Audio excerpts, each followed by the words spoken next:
So the bacteria in our gut, or our gut has, let's say, 4 or 5, look at 4 main functions. There are lots of others, but 4 main functions.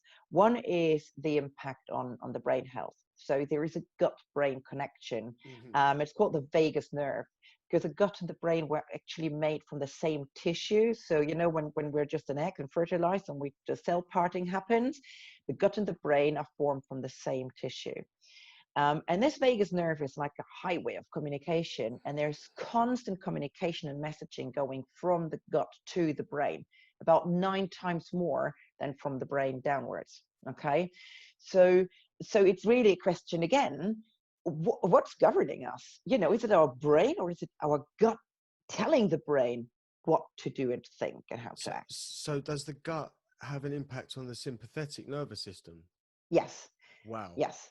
Okay. So, and that comes with our hormones. So we've got obviously bacterial. It comes with what? Sorry.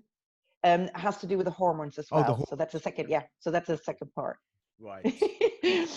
We'll get to that. Keep your horses. I'm sorry. I'm so hungry. Excuse the pun. I'm so hungry for this. No. You're. It's good medicines, good food. Absolutely.